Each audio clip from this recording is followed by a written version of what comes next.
ऋषि कहते हैं, हे सूत जी, कृपा करके हमें यह बताइए कि संध्या कौन थी, उसका जन्म कैसे हुआ, उसका शिव से क्या संबंध था। सूत जी बोले, हे मुनियों, यह कथा परम रहस्यपूर्ण और पुण्यदायक है। जो इसे श्रद्धा से सुनता है वह पवित्र हो जाता है। अब मैं तुम्हें संध्या की यह कथा कहता हूँ, जो स्वयं ब्रह्मा जी ने सनत कुमारों को बताई थी।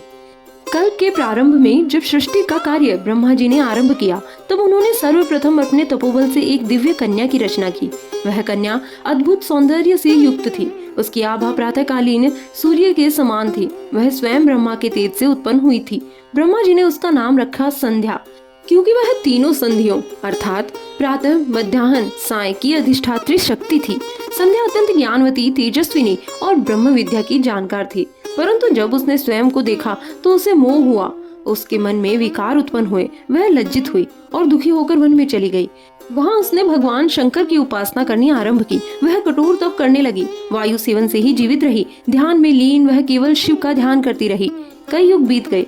शिव प्रसन्न हुए, पर परीक्षा लेना चाहिए तो एक तेजस्वी ब्राह्मण के रूप में संध्या के सामने प्रकट हुए।